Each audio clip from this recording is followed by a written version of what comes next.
Hi there, my name is Miha Jakovac and I'm .NET developer and DevOps engineer. A week ago, I released a QAToolKit, which is an open source collection of libraries, tools, and scripts for helping developers, QA engineers, and others to perform some sort of QA or DevOps tasks. This all started from my scripts and tools I built over the years, and I'm happy to show you a distilled version of those tools. QAToolKit has found its home on GitHub, where you can find all the details about it. Currently, there are 5 libraries, and I will describe all of those in a video like this. I hope this will give you an idea on how it works and how you can use it. In this video, I want to show a library that can help you with generating tests from your Swagger files. So Swagger file is a file that follows OpenAPI standard and describes how web contracts can be described and shared. Normally, we use it for documentation, testing the API endpoints with UI, generating clients for different languages and stuff like that.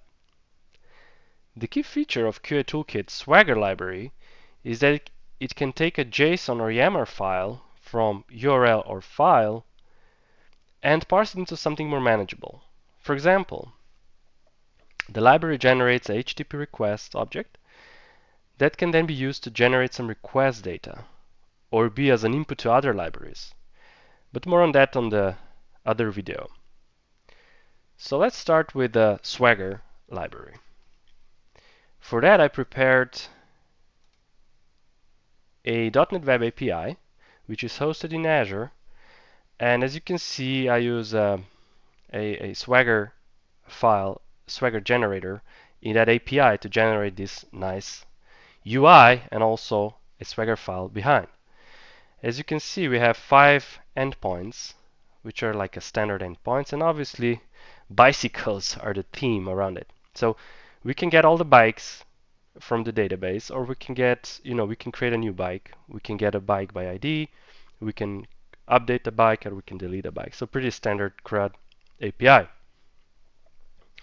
So now let's go to Visual Studio, where I prepare this template of .NET command line tool. And let's start here. So first I will install a NuGet package. So if I go to my NuGet manager and the QA toolkit, and you can see there are 5 libraries currently available. I'll just click on the Swagger one and hit download. And now we can go to our program CS, where we can create a new generator. So we need to create a generator from URL or from file. So let's create generator, new Swagger URL source, and let's resolve this, and that's it. So for now we just create it, and now let's see what we get from the generator.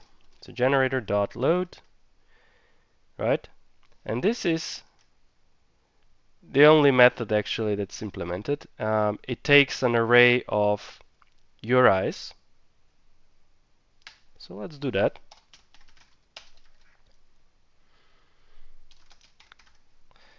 Let's create a new object. And yeah, let's go to our browser and pick the Swagger JSON file. I just copy it in there. Let's close this one up. And yes, so load returns an array of HTTP objects I talked earlier. So we grab a JSON file, a Swagger JSON file, and we process it, and this load method spits out the list of HTTP requests. So let's await here. Okay, those results, let's just write those results in the console. So I'll use Newtonsoft JSON to serialize the result, and let's do the formatting to indent it. Yeah, Yes. We're missing one parenthesis. Okay, and then let's just hit F5.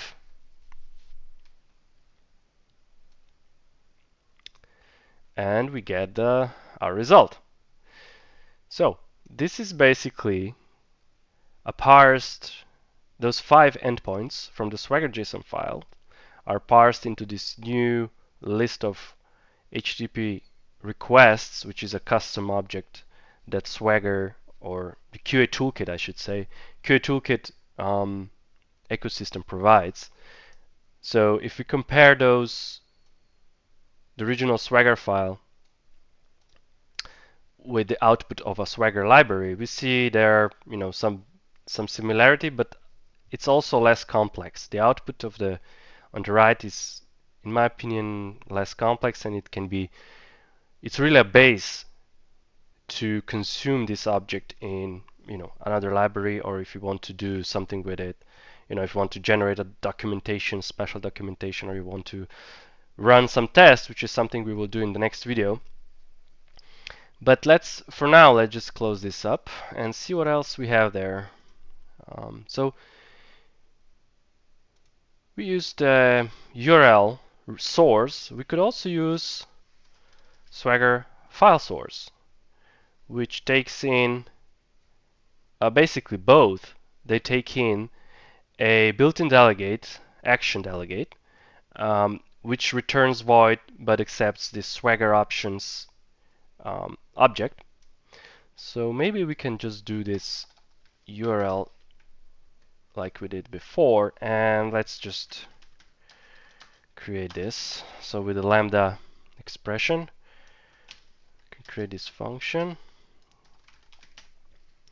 And this is the options we get from this Swagger option. So those are basically the items we can use. So if we want to override this base address URL for our HTTP request, we can specify it here. So let's do that, and we'll see later in the output how this looks. So it takes in a URL, and I want to override all of those with this, just like HTTP localhost, right? And then the next thing we can also do, those are two. Those two, this is not good. So those two, add basic authentication and add NTLM authentication.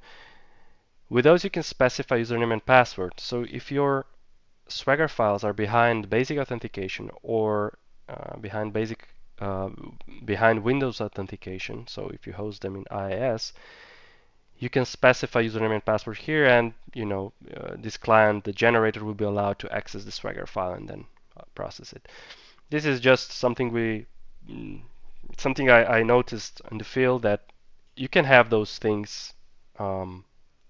Those Swagger files can be protected, and this is a way you can get to them. So then there is a next option, add request filters. Let's use this one. And this will actually, if I specify a Swagger file like here, it contains 5 endpoints. And sometimes you don't want to get all those 5 endpoints. You just want to get specific endpoints back, because you want to you want to narrow your output, or you want to perform the actions down the line only on those endpoints. So you can do like filters, request filters. So if I do new request filter, right, let's just remove that. So let's just resolve this like using.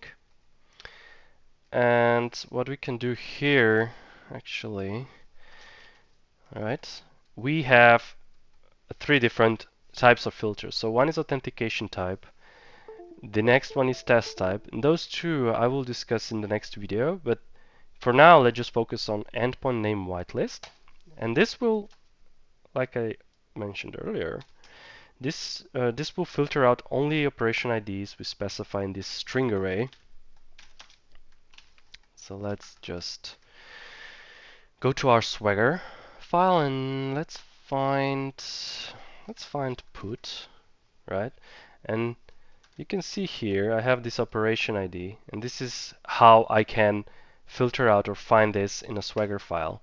So let me just copy update bike and put it here. And obviously I'm missing something, so probably this parentheses. Okay.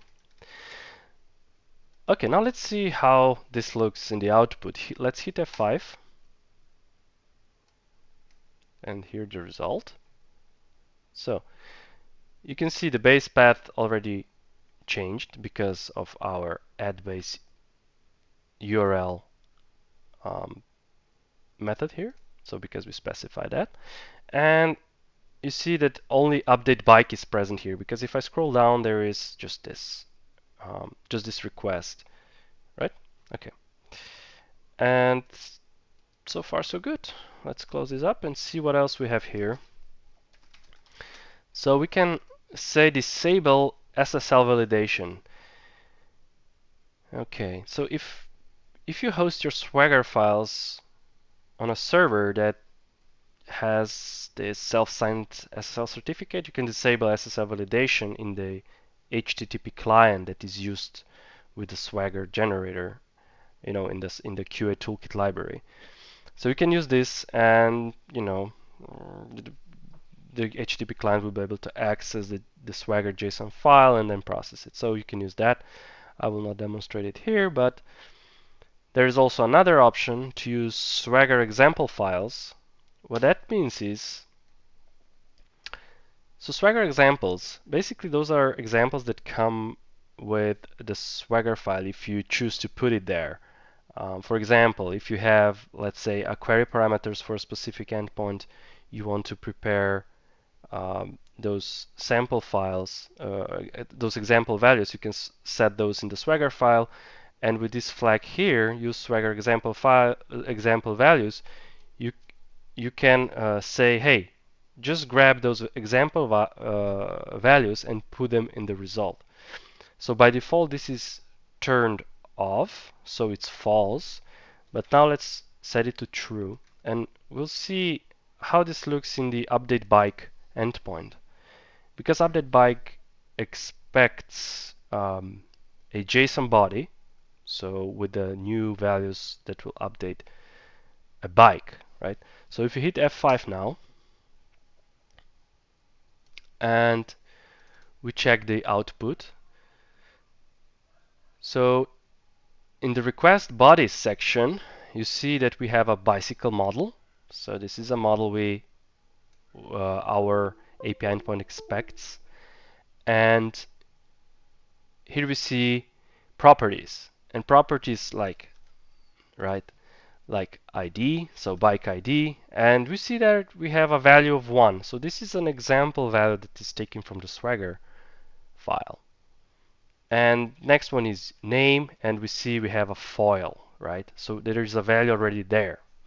And also the Cannondale, we see its value is already there. This is a brand of a bicycle. And then there is also bicycle type, but that one is not included in the examples. But as you can see, if you like your example values in your Swagger files, then you can also extract those with this simple flag I specified on the Swagger URL source. Now, we also have, like I mentioned, a file URL source, and that is used if you want to load your JSON files from a disk, and it's quite neat. And there, this base URL is obviously needed because we have to specify where we want to put it, which API we want to call. And I think that's it for this video. In the next video, we will check those request filters in a bit more details, because I want to show you the convention we kind of used in this in the Swagger library. And until next time, yeah, have a good day. And if you have any comments, write it down below, and we'll see you next time. Bye.